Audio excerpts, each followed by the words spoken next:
Bienvenue sur ce nouvel épisode de la chaîne YouTube Happy Hormones, une chaîne où on va déconstruire tous les tabous autour du bien-être hormonal féminin et vous en saurez plus grâce à tous nos experts.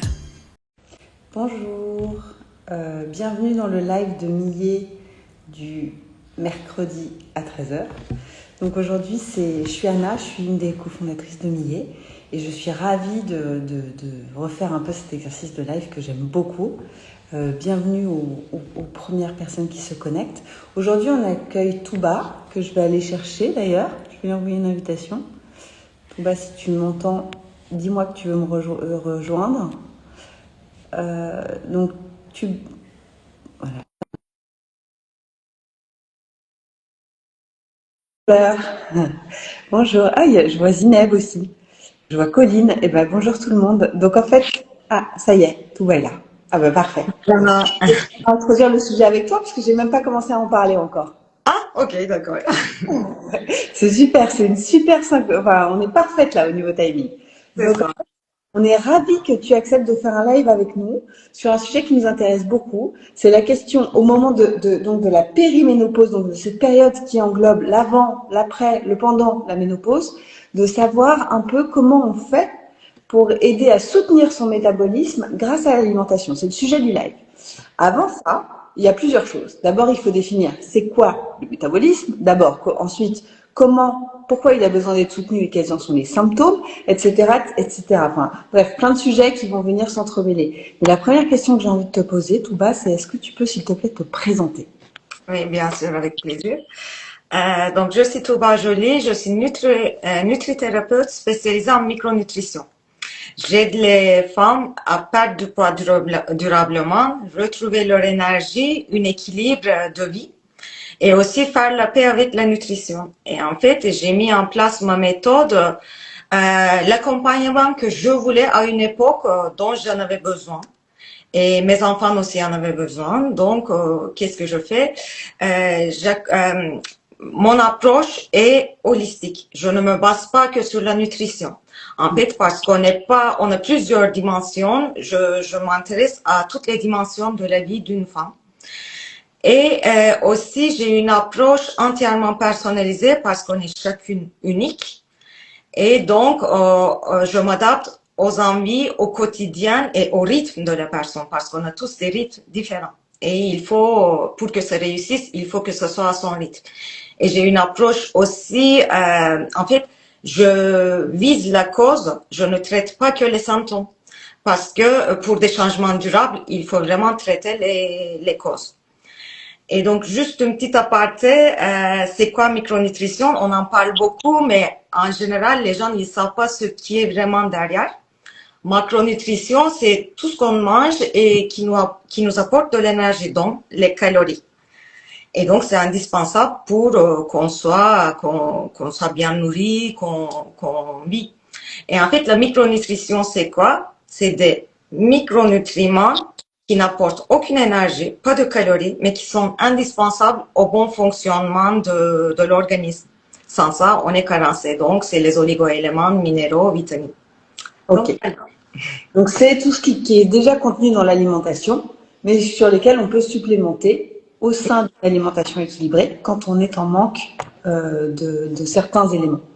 Alors, moi, il y a un truc qui m'a marqué quand on en a parlé ensemble la première fois. Tu m'as dit, moi, ma problématique, c'est pas de perdre du poids, c'est pas de brûler des graisses, c'est la recherche de l'équilibre. C'est intéressant. Qu'est-ce que tu entends par là? Et notamment à la période, parce qu'en fait, on va agir en entonnoir. C'est-à-dire que là, on commence à se préoccuper de vraiment ce qui nous intéresse, c'est-à-dire les femmes, globalement, au moment de la périménopause. Ouais. En fait, à chaque période de la vie, on a un équilibre différent. C'est-à-dire qu'on ne peut pas garder le même équilibre quand on est enfant. On est en pleine croissance, on en a besoin, on a besoin de beaucoup de glucides. Le cerveau, après, à l'adolescence, c'est encore autre chose. À 20 ans, on voyait comment on était. En fait, avec peu, on peut faire beaucoup de choses. Donc, en fait, avec les années, il faut se préserver. Donc, il faut s'adapter à chaque étape de la vie. Et le corps a envie d'une chose, c'est de rester en équilibre. En fait, lui, il veut que tous les matins, on se réveille et on se met en action. C'est tout ce qu'il veut. Et en fait, quand il y a une carence, par exemple, qui va arriver quelque part, il va faire quoi? Il va trouver une béquille. il va dire, mais elle va corriger ça, elle va corriger. Et le temps de correction, je vais trouver une béquille. Et en fait, si on corrige pas tant, si on ne retrouve pas l'équilibre, ça va retourner contre nous. Donc, je vais donner un exemple concret. Je sais que tu aimes ça. Par exemple, avec le sucre. Quand on manque de sérotonine, on est très stressé, voilà. Du coup, la sérotonine, comment on va se traiter? En fait, c'est le sucre. En consommant du sucre, on va compenser ce manque de sérotonine. Les brocolis ne font pas ça, malheureusement. Donc, en fait, quand on manque de sucre, le cerveau, il va dire, surtout les femmes qui ont des fringales vers 16, 17 heures ou bien le soir, avant ou après dîner, c'est le premier signe de manque de sérotonine. Donc, on parle de micronutrition. Et en fait, au début, pour un jour, 2 jours, une semaine, 2 semaines, pourquoi pas? Quand on est en manque comme ça, un petit goûter chocolat, un petit dessert en fin de repas, ça va. Mais quand c'est sur la longue durée, qu'est-ce qui va se passer? On va commencer à faire des pics de glycémie. On va commencer aussi à prendre du poids peut-être. En fait, il va y avoir plusieurs conséquences et le sucre attire le sucre. On serait de plus en plus attiré par le sucre parce qu'on devient dépendant. Et en fait, qu'est-ce qu'il fallait faire si on voulait bien faire? Le corps, il voulait bien faire pour qu'on tout soit calme, pour garder cet équilibre, pour qu'on soit pas irrité, pour que, voilà, qu'on soit pas nerveuse. Il a trouvé sa source de sérotonine. En fait, il veut faire les choses en équilibre. Donc, on s'attaque à la racine et c'est ça ton job. C'est de définir quelle est la cause racine de ces fringales. C'est ça. De les apaiser, non pas en trouvant des dérivatifs, mais vraiment en s'attaquant à la cause, à la base. C'est ça. Du coup, pendant ce temps-là, on va avoir 5-HTP, Griffonia, voilà, et un programme alimentaire qui va gérer la stabilité de glycémie, etc., pour pouvoir calmer cette période-là, aider au corps à combler cette carence. Et une fois qu'on a passé ça, tout roule. Donc, en fait, c'est ça que le corps cherche et mon rôle, c'est d'aider. Oui. J'essaye de rapprocher le sujet parce que c'est passionnant, mais c'est vrai que on s'égare, quoi. La question, c'est donc le soutien du métabolisme par l'alimentation au moment de la périménopause. Pourquoi spécifiquement à ce moment-là? Quels en sont les symptômes? Ça veut dire quoi soutenir le métabolisme? Et qu'est-ce qu'une femme, tu l'as dit, en fait, à 20 ans, à 30 ans, à 40 ans, on a des besoins différents en nutrition qui sont absolument pas les mêmes. Et par conséquent, il faut s'adapter premièrement à l'âge et deuxièmement au mode de vie de la personne. Mais qu'est-ce qui apparaît? Moi, j'ai une petite idée, hein. Mais qu'est-ce qui apparaît au moment de la périménopause, notamment chez les femmes à partir de 40-45 ans? En fait, il y a plusieurs changements. Déjà, le métabolisme ralentit parce qu'on a une diminution de masse musculaire. Donc, du coup, ce qui fait qu'il faut le soutenir. Il faut soutenir, il faut changer ses habitudes alimentaires et son hygiène de vie pendant ce temps-là. Et aussi, il y a les hormones qui fluctuent. Donc, moins d'oestrogène et progestérone qui font que on gère moins bien la glycémie. On est moins résistant au stress aussi, on récupère moins bien du stress. Donc, du coup, en fait, et on a des pics de cortisol, du coup, qui dit cortisol, augmentation de glycémie, encore une fois, le taux du sucre dans le sang. Tout ça fait que on doit prendre soin de notre métabolisme différemment pendant cette période-là. Sinon, les conséquences, on les connaît. Si on continue. Je ne connais pas, vas-y, je t'écoute. Ah, d'accord, pardon, excuse-moi. Et en fait, sinon, ça va être quoi? La prise de poids autour de la taille. Ça peut être, ça va être aussi nervosité, irritabilité, la fatigue, manque de sommeil, soit difficulté à l'endormissement, soit on se réveille fatigué. Donc, on va avoir des fringales aussi parce que quand on est fatigué, le cerveau ne sait pas différencier la faim et la fatigue. En fait, on est dans la journée à 14 heures, il y a soleil, il dit je suis pas fatigué, normalement j'ai pas besoin de sommeil. Et en fait, il va dire j'ai faim. L'énergie, je vais la trouver dans le nutriment. Et en général, il va pas chercher encore une fois des épinards ou bien des brocolis, il va aller dans du gras et sucré parce que c'est de l'énergie facile et très rapide. Donc voilà, pour résumer.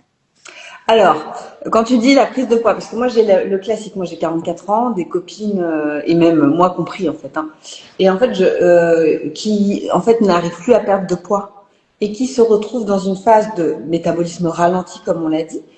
Le premier réflexe, ça va être de faire des régimes drastiques, s'affamer.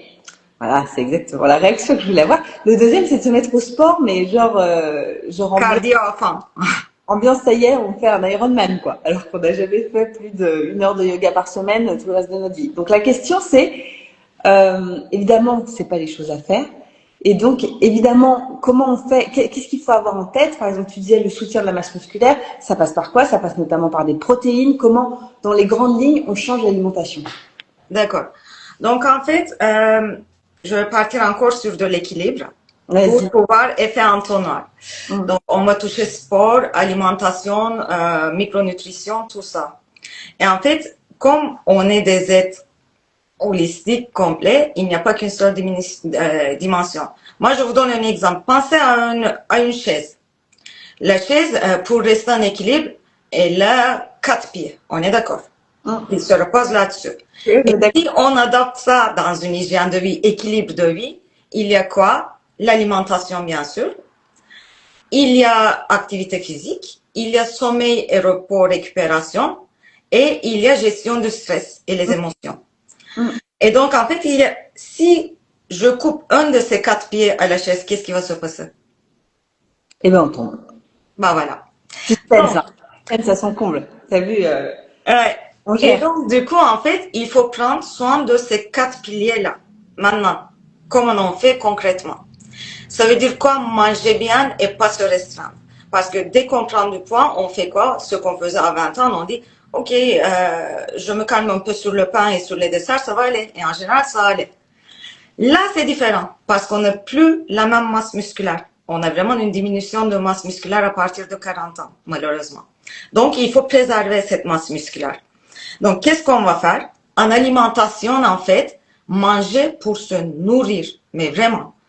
Les aliments denses nutritionnellement, les aliments bruts, parce que quand on les digère déjà, pour les digérer, on dépense plus de calories qu'un bar chocolaté, parce qu'il n'est pas transformé.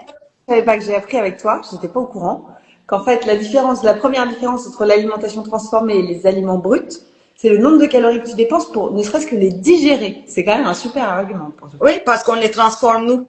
Donc, ils sont pas transformés et du coup, on les transforme, on fait plus de job. Donc, du coup, c'est pas pré-mâché. Donc, déjà, les aliments bruts, c'est quoi? Privilégier vraiment les fruits frais, les légumes frais, les viandes maigres plutôt, mais des protéines. Protéines végétales, les légumineuses, c'est les oubliés en général, les pois chiches, les lentilles, tout ça, les haricots secs et tout. Et donc, partir vraiment, et aussi des noix oléagineux si on n'est pas allergique, si on les digère bien. Tout ça, c'est important. De deux, micronutrition ciblée. Parce qu'en fait, à partir de 40 ans, notre digestion aussi en prend un coup. Donc, il faut apporter des probiotiques pour muscler un petit peu nos intestins. Oui, on a moins d'enzymes digestives, malheureusement. Et du coup, en fait, il faut soutenir là aussi. Et les intestins, c'est hyper important parce que c'est 70% d'immunité qui est. Donc, voilà. Et en plus, pour ne pas être carencé, il faut soutenir les intestins parce que c'est là que c'est absorbé. Tout est absorbé, assimilé. Et du coup, on sait qu'après 40 ans, magnésium, vitamine D et zinc, on les assimile moins bien. Donc voilà, il y a tout ça qu'il faut entretenir. Donc soutenir micronutrition ciblée, aussi les oméga 3, c'est important pour la peau, pour le cœur, les oméga 3 on les connaît, et aussi pour l'humeur. Donc tout ce qui est ce côté irritabilité, etc., ça joue. Donc il faut quoi? Magnésium pour le système nerveux, c'est un indispensable. En plus on est stressé, plus il y a fuite de magnésium dans les urines, en fait on rentre dans un cercle vicieux. Et on dort moins bien, on est irrité, etc. Donc tout ça, il faut faire attention. Ah, il faut faire attention à beaucoup de choses, ouais. Ouais, vitamine D, on l'absorbe moins bien aussi. Donc vitamine D, en plus, il y a moins de soleil pour l'immunité, etc. Pour la synthèse des hormones, c'est hyper important. L'équilibre hormonal, vitamine D aussi, on se supplémente. Bien sûr, après conseil, si besoin, on fait les dosages, etc. Donc, probiotiques, on a dit. Antioxydants, c'est hyper important parce que pourquoi on vieillit, en fait? La cause de vieillissement, c'est stress oxydatif. Donc, en fait, plus on a des radicaux libres, les radicaux libres, ça fait stress oxydatif, ça fait vieillissement cellulaire. Et en fait, l'antidote de ça, c'est les antioxydants. Donc, c'est vitamine C, vitamine E, sélénium, les polyphénols. Bien sûr, dans les aliments aussi, il y en a. Donc, c'est tout ce qui est très coloré. Les myrtilles, oui. Ouais. En fait, ce que moi j'entends, c'est que tu as besoin d'un peu de tout. En Ouais. fait, c'est ça que tu dis toi. Alors après, il y a selon certains tropismes, donc en fait, je sais pas, une prise de poids, des difficultés d'irritabilité, des difficultés d'endormissement ou ce genre de choses, ça va être une supplémentation en particulier. Mais toi, ce que tu recommandes, en fait, moi je t'ai branché direct sur les protéines parce que tu me disais la perte, le soutien de la masse musculaire. Donc moi, D'accord. direct protéines. Mais en fait, toi, tu me dis, mais non, les protéines c'est super, mais il y a tout le reste. Et en fait, donc ce que tu recommandes, c'est déjà, mine de rien, ça relève du bon sens, mais rappelons-le puisqu'on en est là, c'est de dire que déjà l'assiette, elle doit être équilibrée, quoi. Oui, en fait, c'est vraiment une assiette avec des aliments bruts, donc partie l'alimentation, puis les micronutriments qui sont complémentaires parce qu'il n'y a pas que des calories qui comptent, mais il faut qu'on ait assez de vitamines, minéraux, oligo-éléments. Pour les protéines, entre parenthèses, c'est hyper important parce que les femmes après 40 ans, elles décrochent de protéines. Je vois beaucoup ça chez mes coachés. Donc, en fait, après 40 ans, on décroche surtout des protéines carnées. Attends, tu veux dire qu'on a moins ou qu'on les a? Oui, on mange moins, on a moins d'appétit pour ça. Donc, moi, c'est ce que je vois dans tous les accompagnements. À 80%, c'est comme ça, 90%. Après 40 ans, on aime moins. Donc, en fait, ça, c'est problématique parce qu'en plus, on perd des muscles. Et qui dit muscle, dit protéines. Après, il faut pas manger n'importe quelle protéine. Donc, des protéines maigres qui vont pas nous faire prendre du poids et aussi qui sont pas nocifs pour le système cardiovasculaire et des protéines végétales, comme j'ai dit, les lentilles, les pois chiches, etc. Les protéines, il faut vraiment en manger qualitatif à chaque repas. Et ce n'est pas obligé d'être que des protéines animales. Je peux donner des exemples si tu veux. Voilà, Non, c'est super, les oléagineux, quoi. Bah, en fait, par exemple, par exemple, 100 grammes de poulet, c'est à peu près 22 grammes de protéines. 100 grammes de poulet, ça veut pas dire 100 grammes de protéines. Et pour une femme qui fait 60 kilos, il faut à peu près 60 grammes de protéines.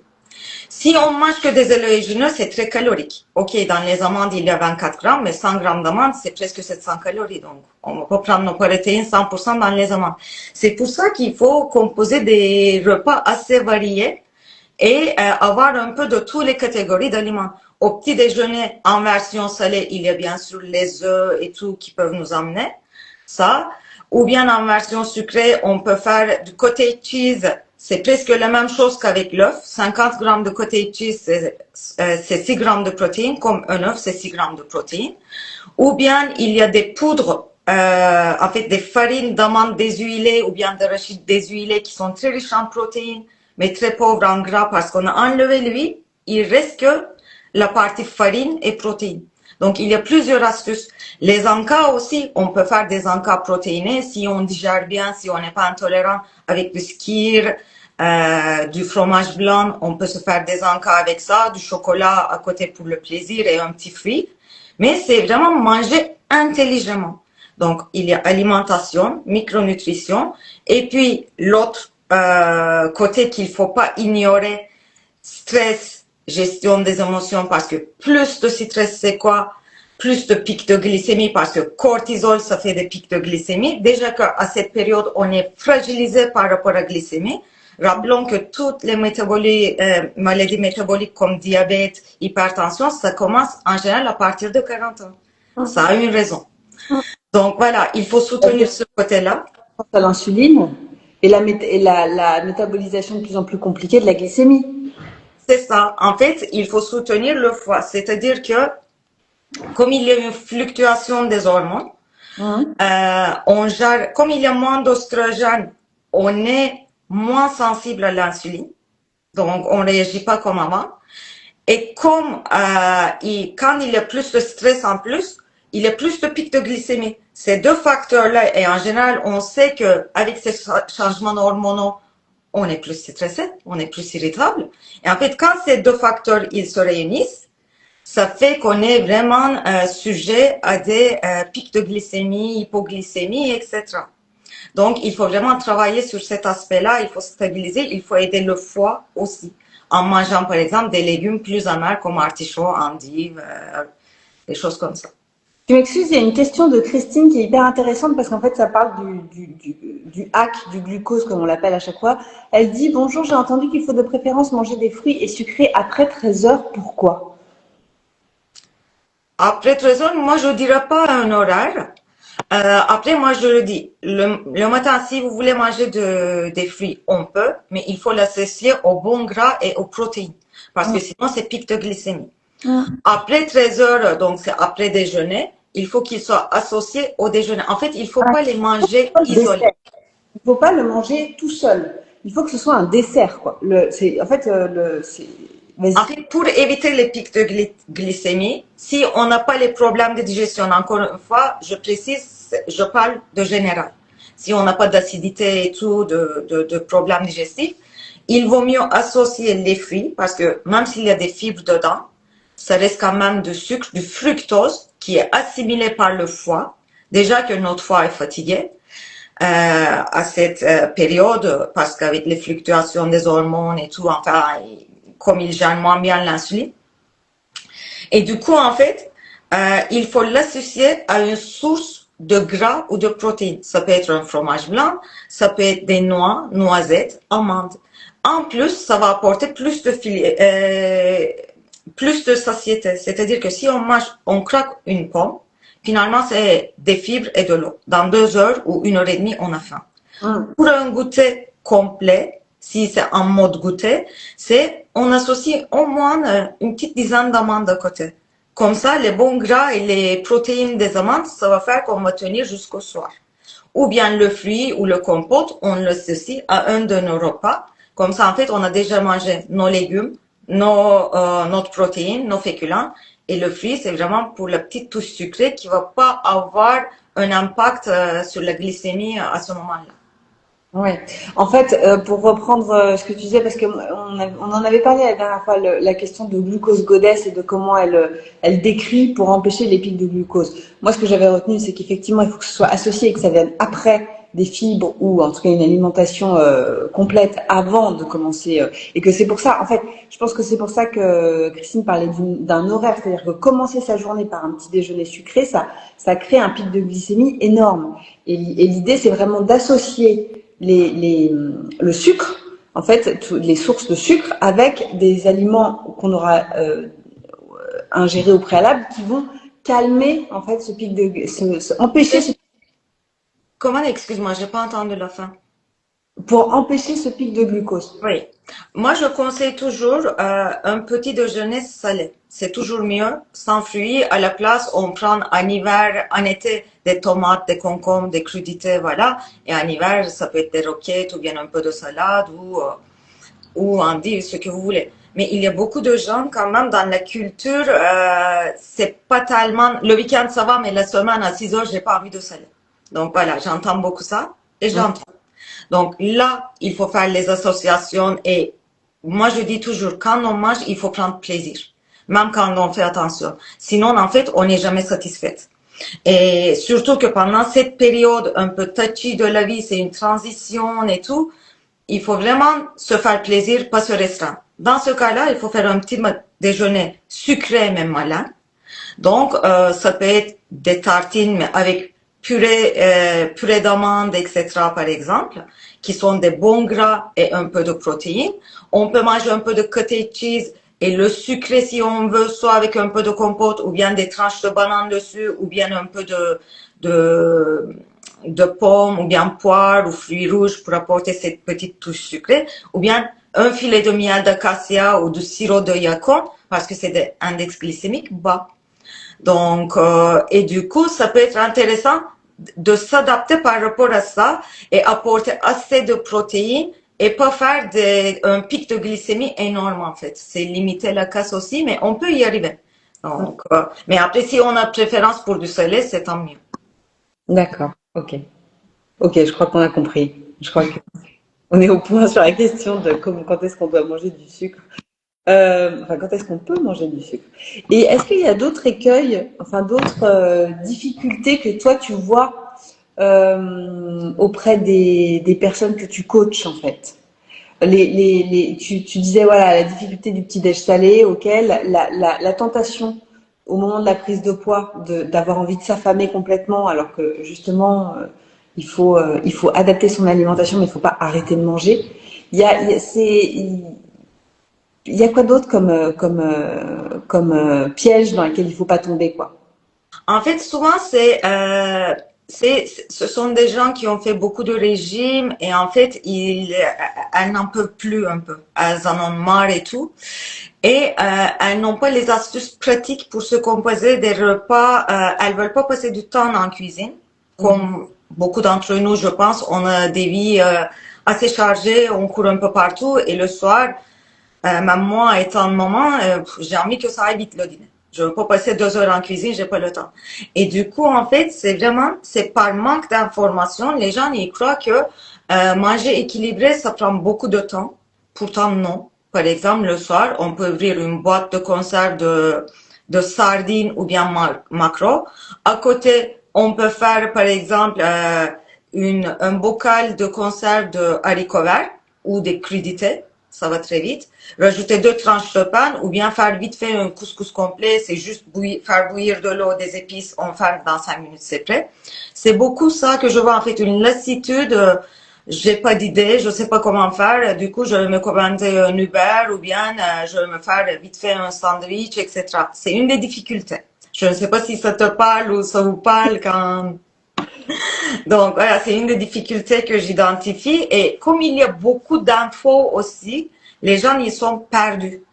En fait, il y a beaucoup d'informations comme avec les fruits après 13 heures. Avant, il y en a une qui dit autre chose, l'autre. Et donc, j'essaie d'aider là-dessus pour pouvoir, je dis toujours, moi je me dis nutritionniste décomplexé. En fait, il faut se détendre par rapport à la nourriture. Moi, je vois qu'il y a beaucoup de frustration, il y a beaucoup de femmes qui vont faire attention pendant 3, 4, 5 jours, une semaine et après des grosses craquages.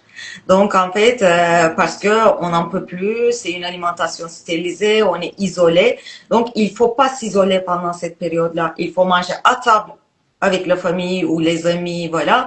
Il faut sortir, faire des restos, mais c'est toujours une question de trouver un équilibre et faire les bons choix. Même au restaurant, on peut faire. On répète la règle du 80-20, tu sais. Genre si ton alimentation elle est saine, si tu manges pas McDo tous les jours, etc. Le corps il peut encaisser des excès, il peut encaisser, il est même là pour ça en fait, il est assez résilient. Et donc en fait de dire faut pas tout arrêter parce que sinon derrière tu craques, ce que tu disais quoi. Oui, exactement. Donc en fait, plus quelque chose est interdit, plus il devient attirant. C'est comme ça. Ça nous intrigue, on a envie d'y aller, c'est interdit, bah du coup les interdits sont toujours plus attirants. En fait, il faut pas dire. Pour avoir la sérénité alimentaire, il faut dire que tout est sous ma main. Je peux accéder, je peux manger. Dans les placards, il y a du chocolat, il y a des gâteaux et il y a les boulangeries dehors.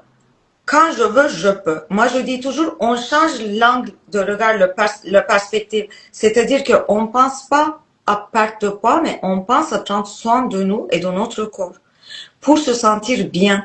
En fait, quand on regarde, c'est une machine incroyable, le corps.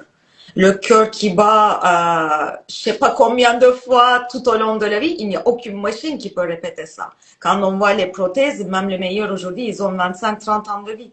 Le corps, non. Si on prend soin de lui, il y va. Il y va 70, 80 ans sans rien, enfin, sans se plaindre.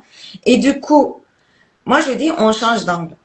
Plus on prend soin de lui, plus il nous rend l'appareil. En fait, il n'est pas contre nous, c'est nous notre corps.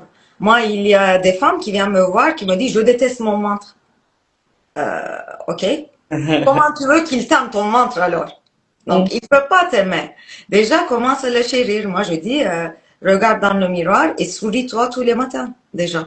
Parce que t'es là, t'es debout, tu respires, t'as besoin de rien. Et maintenant, on va pas, il faut se déculpabiliser. C'est pas un carré de chocolat ou une tablette de chocolat qui va changer notre vie. En fait, il faut dire que je prends soin de mon corps À 40 ans, il y a des changements, je le vois. Donc, mon métabolisme est plus lent, je fatigue plus vite, j'encaisse pas aussi bien qu'avant la fatigue. Donc, je vois que le moindre écart, ça se voit sur la balance. Ok, mais maintenant, comment je peux faire? Il y a une raison pour que ça arrive. Comment je m'adapte? Et en fait, il faut y aller main dans la main avec le corps. Et il y a des solutions maintenant. On en parle de plus en plus. Nos grands-mères, elles subissaient en fait. Donc, et on sait qu'en plus, il y a une pression sur les femmes. Donc, il faut toujours être belle ou présentable. Enfin, on connaît tout ça.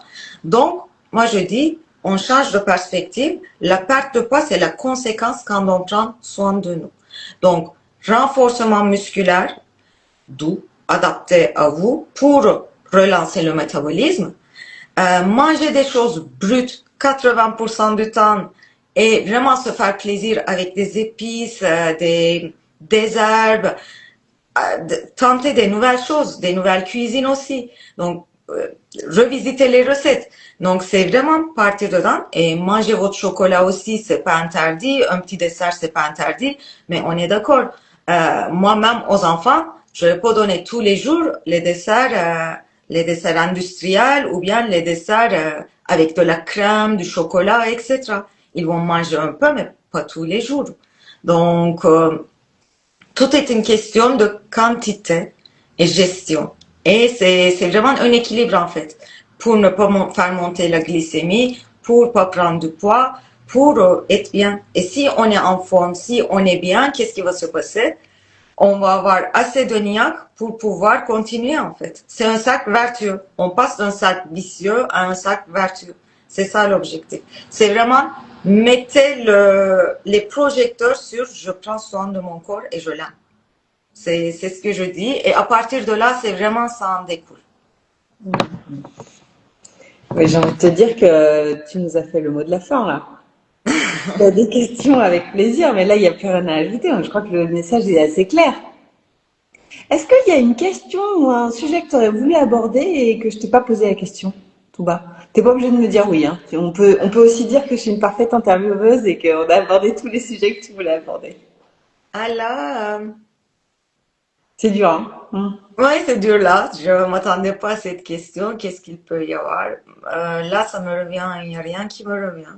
Donc, mais si tu as des questions Non, autour de la ménopause, préménopause ou autre sujet, il y a des conseils nutrition sur ton compte Insta que tu consultes à Paris et en visio. et en visio, merci. Et qu'on est ravis d'avoir eu, que tu nous aies consacré du temps pour nous raconter ton expertise et l'expérience de ton métier avec ces femmes qui viennent te voir. Bah, c'est avec plaisir parce qu'en fait, pour moi, j'ai fait une reconversion professionnelle. J'étais pas du tout dans ce domaine-là et j'ai fait par passion. Et parce que j'ai vu que ça avait beaucoup de choses. Et moi, c'était pas pour la perte de poids, mais c'était pour l'immunité et autres problématiques. Et c'est pour ça qu'en fait, il faut vraiment voir l'alimentation comme un allié. Et il faut pas se culpabiliser, s'interdire des choses, se restreindre. La vie est trop courte pour ça et ça vaut pas le coup. Donc, en fait, on fait au mieux, mais on vise pas le perfectionnisme. Moi, je crois pas au perfectionnisme parce que ça, c'est usant, c'est contre-productif. Et je dis toujours, si on peut parler si je veux passer un message, c'est vraiment chérissez votre corps, c'est précieux. Il vous rend beaucoup de services.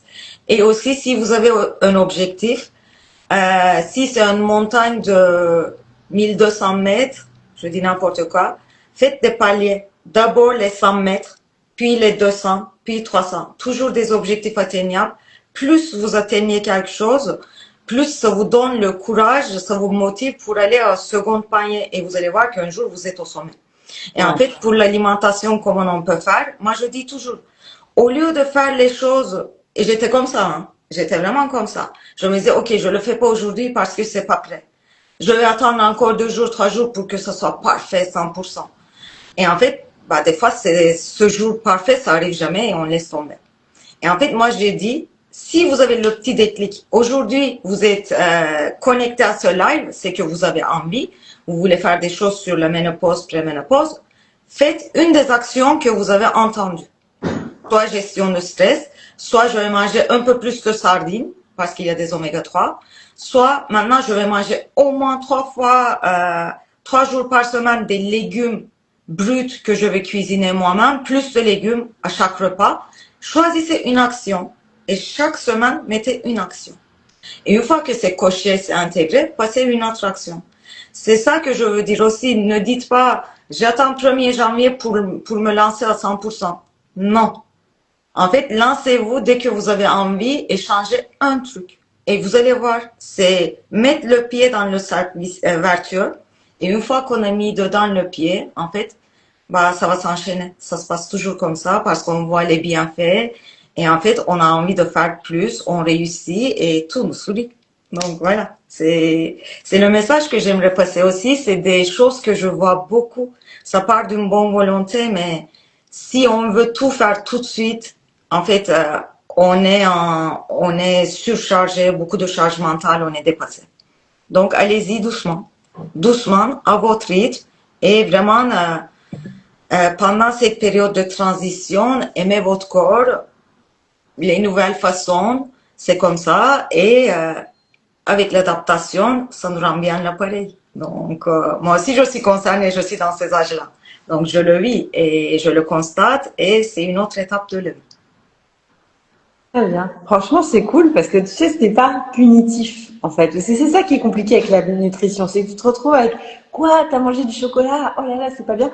T'as un discours qui est pas punitif, quoi. Et qui est plutôt, c'est pas mal. C'est bien. Non, non, pour moi, en fait, on se prend pas la tête. C'est ça le truc. On veut se faire du bien, on veut faire du bien. On part d'une intention. Et en fait, comme tout, la nutrition s'apprend. Moi, je l'ai appris, j'étais toujours très intéressée. Mais voilà, c'est un apprentissage. Si demain, une femme, une de mes coachées, elle me parle de son métier, je vais rien comprendre au début. Si ça m'intéresse, je vais me lancer, ou bien une activité. Par exemple, quand j'ai commencé yoga, je m'y connaissais rien, je tombais tout le temps, je faisais pas bien les choses, je me faisais mal. Avec les années de pratique, maintenant, je m'en sors mieux. L'alimentation, c'est la même chose. Au début, c'est normal qu'on sache pas. Et en plus, c'est génial parce qu'on peut être flexible. Et maintenant, on peut s'adapter, comme on a fait avec l'exemple de petit déjeuner, on peut s'adapter. Pour un végan, végétarien, on peut s'adapter. On a tellement de choix. Donc, profitons. Et non, c'est pas punitif du tout parce que c'est contre-productif. Merci beaucoup, Touba. Merci beaucoup. Pas déjeuner. N'oubliez pas, il faut des légumes et des protéines, n'oubliez pas. Et évidemment, s'il y a des questions, n'hésitez pas à commenter dans les commentaires du live parce que le live va être publié.